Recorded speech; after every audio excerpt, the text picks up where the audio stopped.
The great hall of the Galactic Council stretched for miles. Its walls were made of living crystal that changed colors with the mood of those inside. Today, the crystals burned red with anger and pride. High Commander Veltrix stood at the center of the hall. He was tall, with gray skin and 4 arms that he kept folded across his chest. His species, the Norvax, had ruled the Council for 3,000 years. They had conquered hundreds of worlds. They had never lost a war. Around him sat the representatives of 12 powerful species. Each one commanded fleets of warships. Each one believed they were superior to all others. And today, they all agreed on one thing. Humanity had to be dealt with. They refused to pay tribute, Veltrix said, his voice echoing through the hall. They refused to send workers to our mines. They refused to share their planet's resources. This cannot continue. Ambassador Krell, a being made of shifting blue energy, floated forward. Perhaps we should give them more time. They are young. They do not understand how things work in this galaxy. Veltrix laughed. It was a cold, harsh sound. More time? We gave them 50 years. We showed them our power. We showed them our technology. And still they resist. They are primitive, said General Torvak, a massive creature covered in thick armor plates. Their ships are slow. Their weapons are weak. One fleet could crush them in days. The council members nodded in agreement. They had all studied the reports on humanity.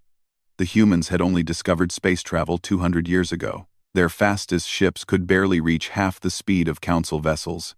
Their weapons were simple projectiles and basic energy beams.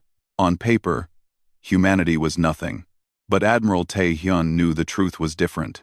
He stood on the bridge of the HSS Defiance, Earth's largest warship. Through the view screen, he could see the Council's messenger ship approaching. It was small but elegant, designed to impress rather than fight. Tae-hyun was 52 years old.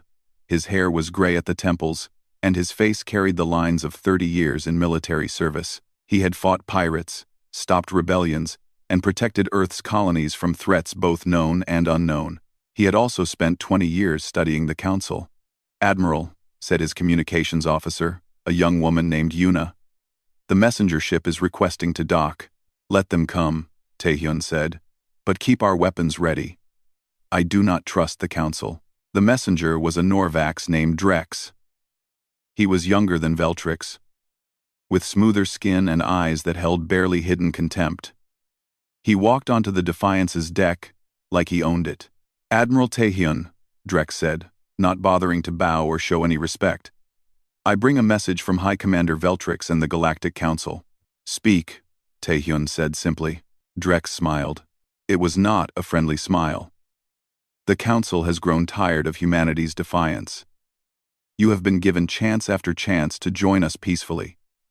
You have refused every offer. Now, there will be no more offers."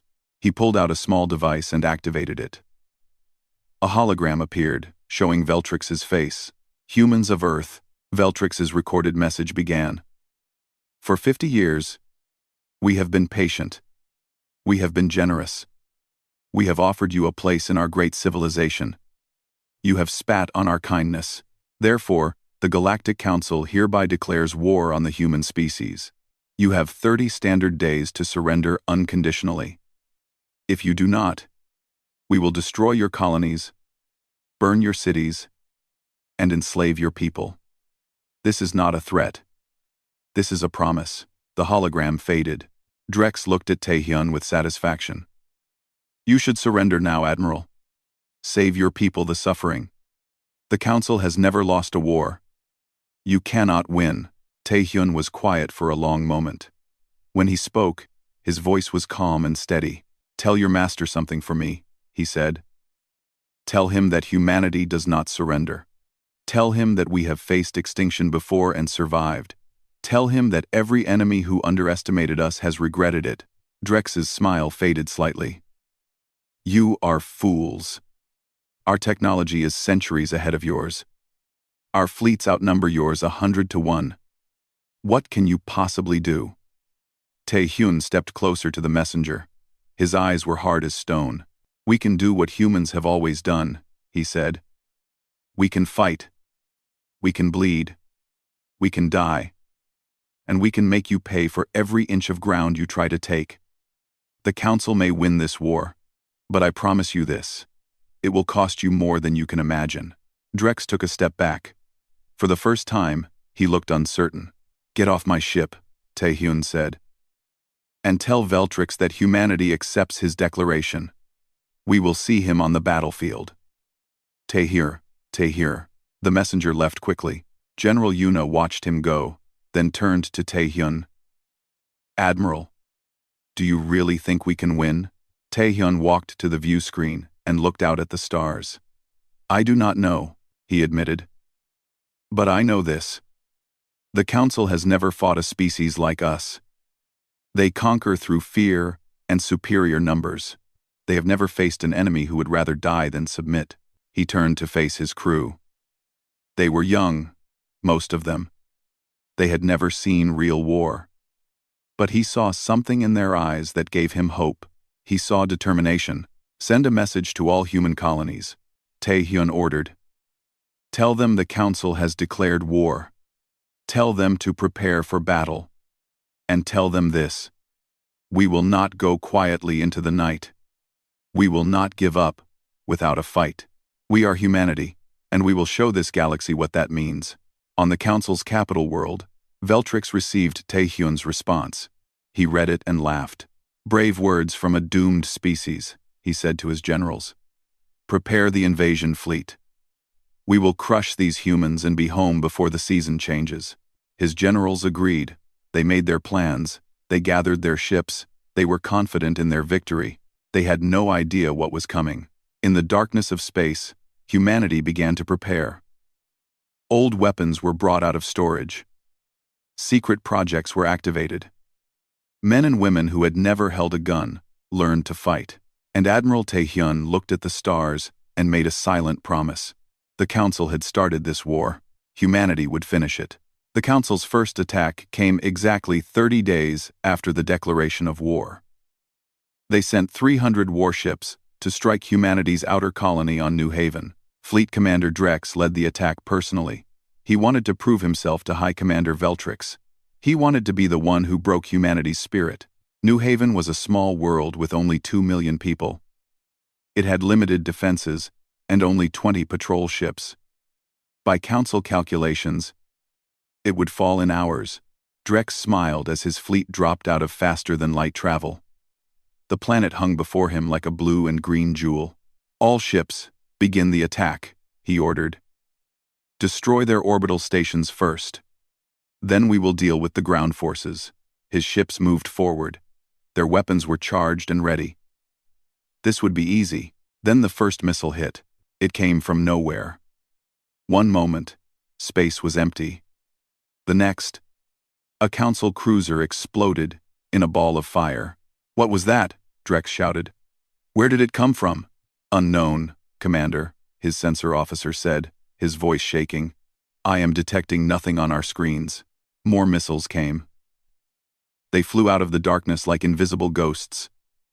Ship after ship exploded. The Council fleet was in chaos. Find them, Drex screamed. Find whoever is attacking us. But there was nothing to find.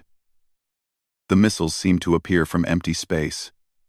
They struck without warning and disappeared. In reality, Captain Sung-ho was watching from his ship, the Shadow Wolf. It was a small vessel, painted black and covered in material that absorbed sensor waves. The Council could not see it. Fire another spread, Sung-ho ordered calmly. Target their command ships. His crew obeyed. 12 more missiles launched from hidden tubes along the hull. They flew toward the Council fleet on silent engines. Sung-ho was 35 years old. He had been a smuggler before joining the military. He knew how to hide, how to strike from the shadows, and how to disappear before the enemy knew what hit them. The Council had never faced anything like him. Drex lost 40 ships in the first hour. He still could not find the enemy. His commanders were panicking. Some wanted to retreat. Others wanted to bombard the planet. No retreat, Drex shouted. We are the Council. We do not run from primitives. He ordered his remaining ships to scatter and search for the attackers. It was exactly what Sung-Ho wanted. "They are spreading out," Sung-Ho said to his crew. "Signal the others. It is time for Phase 2. 20 more human ships uncloaked around the Council fleet. They were all small and fast, designed for quick strikes. They had been hiding in the asteroid field for weeks, waiting for this moment. The battle became a hunt. Human ships would appear, fire their weapons, and vanish before the Council could respond. Drex's fleet was being torn apart, piece by piece. On New Haven's surface, General Yuna commanded the ground defense. She was Taehyun's best student, a brilliant tactician who had trained for this moment her entire career. "The enemy is sending landing craft," her aide reported. "They are trying to establish a foothold on the northern continent. Let them land," Yuna said. "Then show them what human soldiers can do." The Council's ground forces were impressive. They had power armor, energy shields, and weapons that could cut through steel. They were trained to fight in formation, overwhelming enemies with superior firepower. They were not trained for what they found on New Haven. The first wave of Council soldiers landed in what they thought was an empty field. They formed their lines and began marching toward the nearest city. They never saw the mines. The explosions killed dozens. The survivors tried to regroup, but then the snipers opened fire. Human soldiers, hidden in trees and buildings and holes in the ground, picked off Council troops one by one. "Where are they?" a Council sergeant screamed. "I cannot see them." He died with a bullet in his throat. The Council soldiers broke formation and ran. Human troops chased them, appearing from everywhere and nowhere. They did not fight fair. They did not form lines. They struck from shadows, used traps and ambushes, and disappeared before the enemy could fight back. Back in space, Drex finally understood that he had lost. Half his fleet was destroyed. The rest were scattered and confused. He had not landed a single effective blow against the humans. "Retreat," he finally ordered. "All ships, retreat." The Council fleet fled. Human ships chased them to the edge of the system, destroying more ships as they ran. When it was over, Sung-Ho looked at the wreckage floating in space. 160 Council ships destroyed, 23 captured. Human losses, 7 ships. "Send a message to Admiral Taehyun," Sung-Ho said. "Tell him New Haven still stands." On Earth, Taehyun received the news. He allowed himself a small smile. "This is just the beginning," he told his staff. "The Council will send more ships, bigger fleets. We need to be ready." "How do we fight them?" one officer asked. "They have thousands of ships. We have hundreds. We do not fight their war," Taehyun said. "We fight our war. We hit them where they are weak. We make them bleed for every system they attack. We make this war so costly that they will beg for peace." He pointed at the star map on the wall. Red dots marked Council territory. Blue dots marked human space. "They expect us to defend our borders and wait for them to come. We will not do that. We will take the fight to them. We will raid their supply lines. We will attack their colonies. We will show them that nowhere is safe." On the Council's capital, Veltrix received Drex's report. His face turned pale gray with rage. 160 ships, he said, his voice barely a whisper. "Lost to primitives?" Drex knelt before him, trembling. "Commander, they had weapons we did not expect. Tactics we had never seen. They fought like no enemy we have faced before." Veltrix grabbed Drex by the throat and lifted him off the ground. "You failed me. You made us look weak." He threw Drex across the room. "I will lead the next attack myself," Veltrix announced. "And this time, we will not underestimate the humans. We will send the entire First Fleet. We will burn their worlds one by one until they surrender." His generals agreed. They would show humanity the full power of the Galactic Council. But in the dark of space, human ships were already moving. They were not waiting for the Council to come to them. They were bringing the war to the Council's doorstep. Commander Hana led a strike force of 50 ships toward a Council supply station. It was deep in enemy territory, a place the Council thought was completely safe. They were about to learn that no place was safe from humanity. The war had only begun, and already the Council was starting to feel something they had never felt before: fear. Commander Hana brought her strike force to the Zervan supply station 3 months into the war. The station floated in orbit around a gas giant, far from any human territory. The Council believed it was completely safe. They were wrong. Hana was 40 years old, with sharp eyes and a mind that never stopped planning. She had spent her entire career studying enemy tactics and finding their weaknesses. The Council had many weaknesses. They just did not know it yet. "All ships, hold position behind the moon," she ordered. "We wait for the supply convoy." Her crews obeyed without question. They had learned to trust their commander. Every mission she led was successful. Every plan she made worked. The Council sent supply convoys to Zervan Station every 10 days. These convoys carried food, ammunition, and fuel for the war effort. Without them, the Council's frontline fleets would starve. Hana planned to make sure they did exactly that. The convoy arrived right on schedule. 12 transport ships, protected by only 6 warships. The Council had not bothered with heavy escorts. After all, who would attack so deep in their territory? "Now," Hana said softly.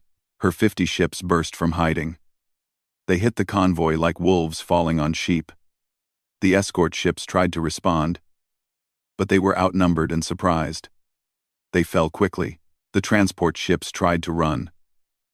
Human ships chased them down and disabled their engines. In less than an hour, every ship was captured or destroyed. "Excellent work," Hana told her crews. "Now, let us visit the station." Zervan Station had minimal defenses. It was designed for storage, not combat. When Hana's fleet appeared before it, the station commander surrendered without a fight. Human soldiers boarded the station and took control. They found warehouses full of weapons, food, and medical supplies. They found fuel tanks that could power a fleet for months. And they found something else: prisoners. Hundreds of beings from different species were locked in the station's lower levels. They were slaves. Workers forced to load and unload supplies. Their bodies were thin. Their eyes were empty. They had given up hope long ago. Hana walked among them and felt anger burn in her chest. "Get them food and water," she ordered.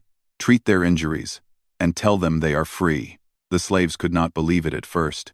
They had been taught that the Council was all-powerful. They had been told that no one could stand against their masters.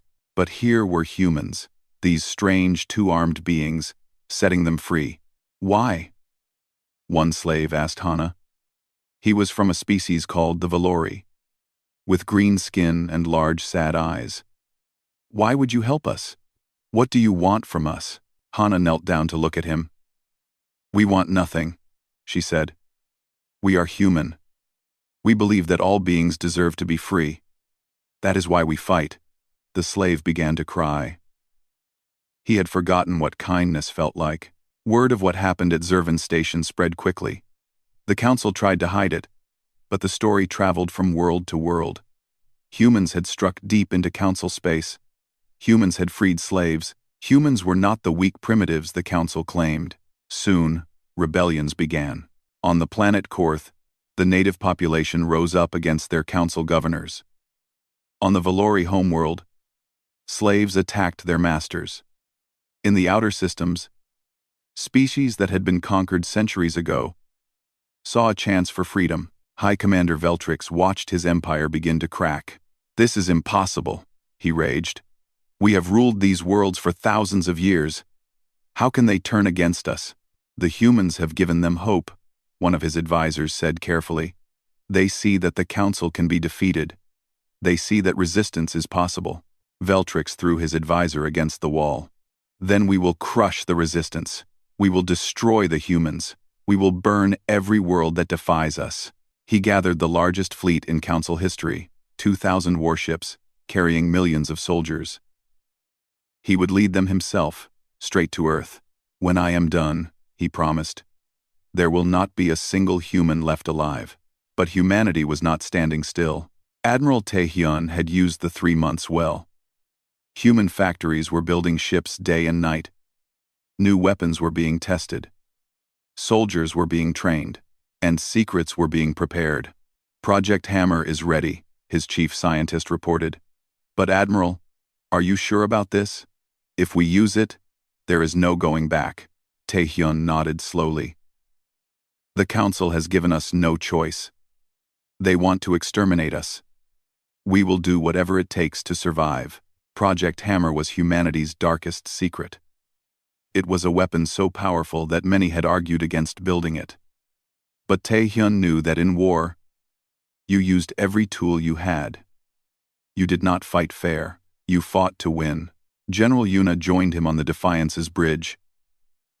Intelligence reports confirm it, she said. Veltrix is coming with everything he has. 2,000 ships, maybe more. Good, Taehyun said. Let him come. We have 600 ships, Yuna pointed out. How do we fight those odds? Taehyun smiled. It was not a happy smile. It was the smile of a man who had accepted what he must do. We do not fight their fleet in open space, he said. We let them come to us. We let them think they are winning. And then we show them what humans are truly capable of. He looked out at the stars. Somewhere out there, Veltrix was coming with his army of ships. He was confident. He was proud. He believed he could not lose. He was about to learn that humanity was far more dangerous than he ever imagined. Send word to all forces, Taehyun ordered. Fall back to the Sol system. Let the Council advance. Let them take our outer colonies. Sir? Yuna looked confused. You want us to retreat? I want them overconfident, Taehyun said. I want Veltrix to believe he is crushing us. I want him so sure of victory that he brings his entire fleet to Earth.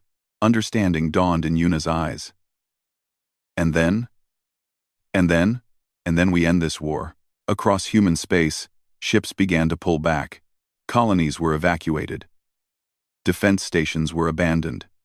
To the Council, it looked like humanity was breaking. Veltrix laughed when he received the reports. They run like cowards, he said. They know they cannot win. Soon, Earth will fall, and these humans will learn their place. His fleet advanced, taking world after world without resistance. Each victory made him more confident. Each victory brought him closer to Earth. He did not realize he was walking into a trap. The humans were not running in fear. They were preparing for the final battle. And when Veltrix arrived at Earth, he would find out exactly what that meant. High Commander Veltrix brought his fleet to Earth on a cold December morning. 2,000 warships filled the sky like a wall of steel and fire. It was the largest military force ever assembled in galactic history. From the bridge of his flagship, the Eternal Dominion, Veltrix looked at the blue planet below. This was humanity's homeworld. This was where the war would end. Scan for defenses, he ordered. His officers obeyed. What they found made them smile. Commander, they have less than 400 ships defending the planet. Their orbital stations are minimal. Their ground defenses are primitive. Veltrix laughed. Just as I expected. They threw everything at our outer forces, and have nothing left. This will be easy. He opened a channel to Admiral Taehyun. Human Admiral, Veltrix said, his voice filled with contempt. You see my fleet. You know you cannot win. Surrender now, and I will spare some of your people. Resist, and I will burn your world to ash. Taehyun's face appeared on the screen. He looked calm. Too calm. High Commander, Taehyun said. I appreciate the offer, but I must decline. Veltrix frowned. You are a fool. Look at what stands before you. 2,000 ships against your few hundred. Your planet will fall in hours. Perhaps, Taehyun said. But, you know something, Commander?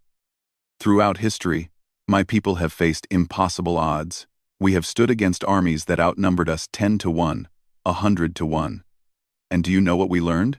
What? Veltrix asked, curious despite himself. Taehyun smiled. We learned that numbers are not everything. We learned that courage and cunning can defeat even the mightiest enemy. And we learned something else. And what is that? We learned to never, ever give up. The channel closed. Veltrix felt a moment of unease, but he pushed it aside. These were just the words of a desperate man. The humans had no chance. "All ships," he commanded. "Attack." The Council fleet moved forward, their weapons charged, their soldiers prepared for landing. Victory was certain.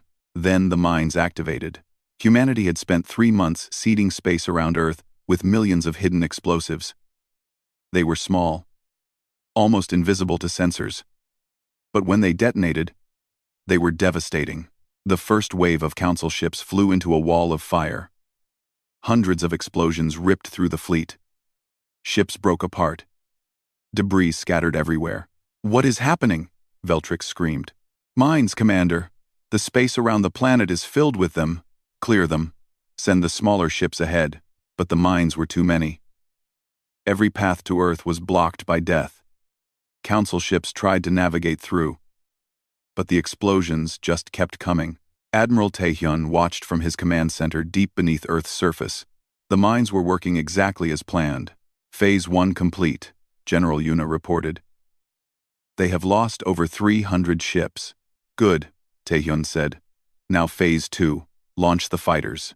From hidden bases on Earth's moon and nearby asteroids, thousands of small human fighters emerged. They were fast and maneuverable. Too small for the Council's heavy weapons to hit easily. They swarmed the Council fleet like angry insects. The fighters did not try to destroy the big ships. Instead, they targeted weapons systems, engines, and sensor arrays. They crippled ships and moved on, leaving damaged vessels drifting in space. Veltrix had never seen tactics like this. His fleet was designed to fight other fleets in organized battles. They were not prepared for this chaos. "Concentrate fire," he ordered. "Destroy those small ships." But the fighters were too quick.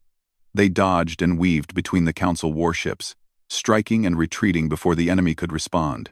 And then the main human fleet attacked. Admiral Taehyun led 400 ships out from behind the moon. They were smaller than Council vessels, but they were fast and heavily armed. But they carried something else, something the Council had never seen. Project Hammer. "All ships," Taehyun commanded. "Fire hammer weapons." From each human ship, a single missile launched. They were larger than normal missiles, and they glowed with a strange blue light. The missiles flew toward the heart of the Council fleet. Point defense systems tried to stop them, but they were too fast, too agile. They slipped through the defenses, and then they detonated, but they did not explode with fire. Instead, they released waves of electromagnetic energy that spread through space like ripples in water. Every Council ship touched by the waves went dark. Power systems failed. Engines stopped. Weapons went offline. Lights flickered and died. In an instant, over 1,000 Council ships became floating hulks. Powerless and helpless, Veltrix stared at his screens in horror.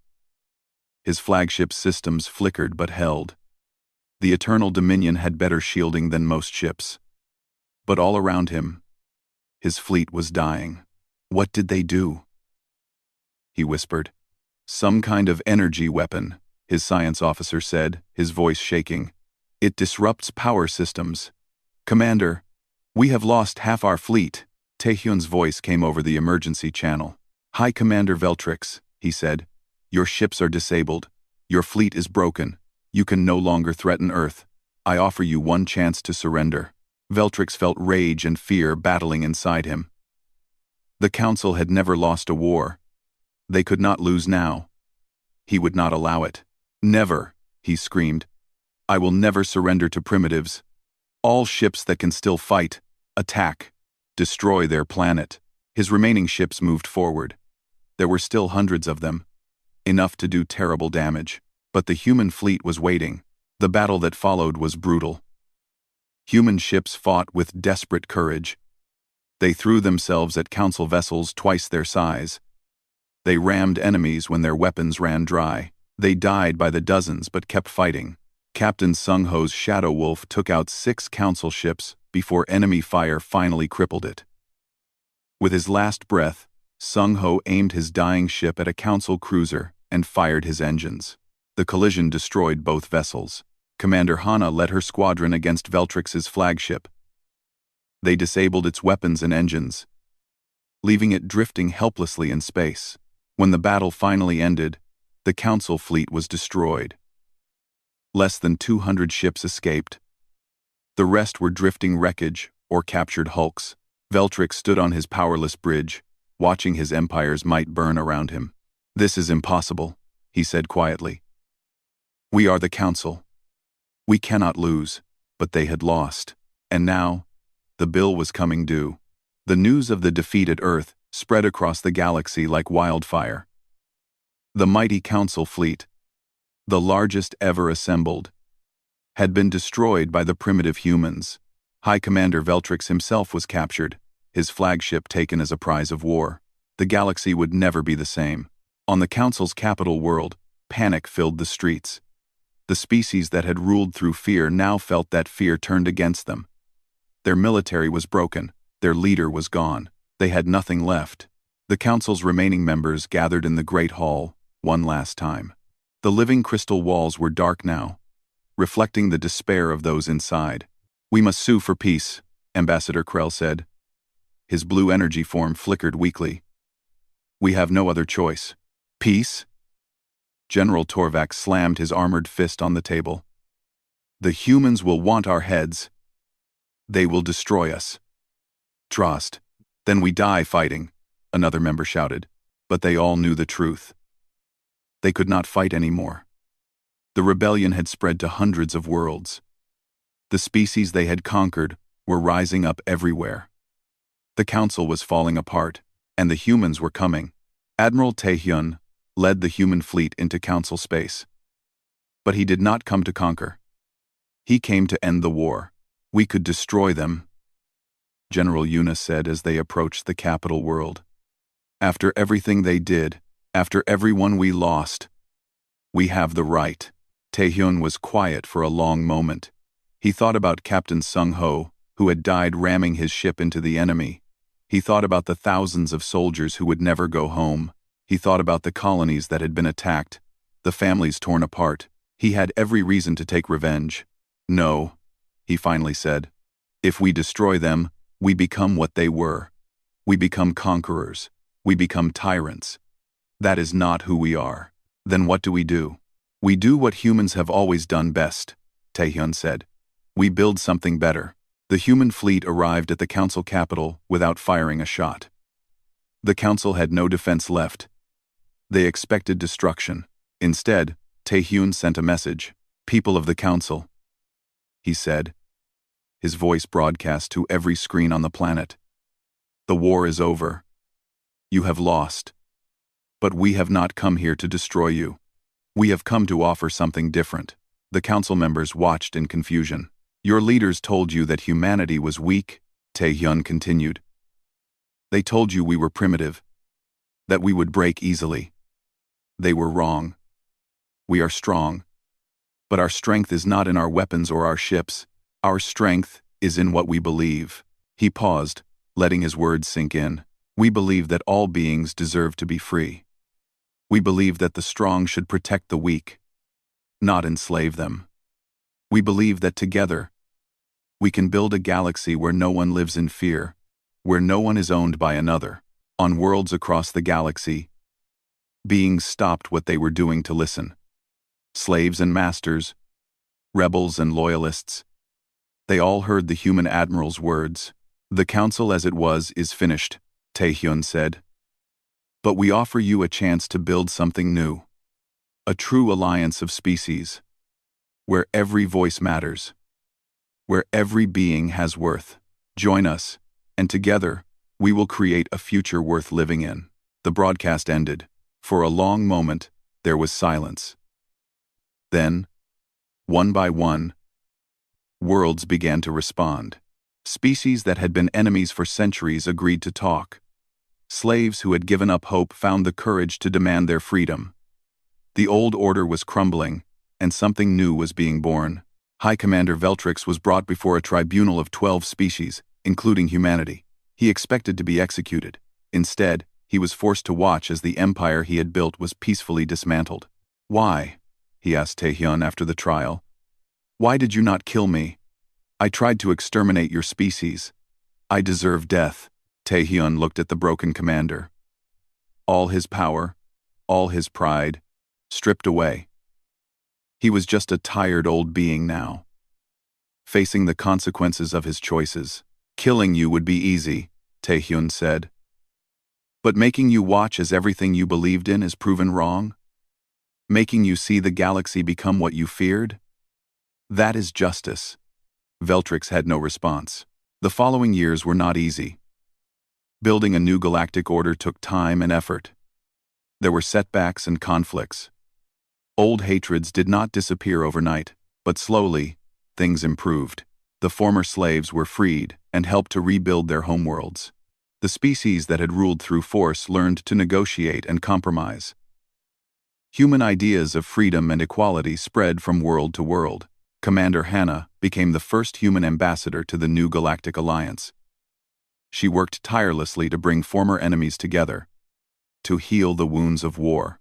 "You know," she told General Yuna one day, "when the Council declared war on us, I thought it was the worst thing that could happen. Now I wonder if it was the best." "How so?" Yuna asked. "Because it forced us to show the galaxy who we really are," Hannah said. "Not just warriors, but builders. Not just fighters, but dreamers. We did not just win the war. We won the peace." On Earth, Admiral Taehyun retired from military service. He had done his duty. He had protected his people and helped build a better future. Now, it was time for others to carry the torch. But sometimes, late at night, he would look up at the stars and remember. He remembered the friends he had lost, the battles he had fought, the moment when the Council's messenger had delivered that ultimatum: surrender or face destruction. Humanity had chosen to face destruction, and against all odds, they had not only survived but triumphed. A young reporter once asked him what made humans so special. Why had they succeeded where so many others had failed? Taehyun thought about it for a long time. "We are not special," he finally said. "We are small and short-lived. Our technology was primitive. Our numbers were few. By any logical measure, we should have lost." "Then why did you win?" Taehyun smiled. "Because we refused to accept that we would lose," he said. "Because when they told us to surrender, we said no. Because when they tried to break us, we bent but did not break. Because we are human, and that means something. It means we never stop fighting. We never stop hoping. We never stop believing that tomorrow can be better than today." He looked at the stars one more time. "The Council thought declaring war on us would lead to our ruin. They were wrong. It led to theirs. And from their ruin, we built a better galaxy." The stars twinkled in the darkness, full of promise and possibility. Humanity's story was just beginning.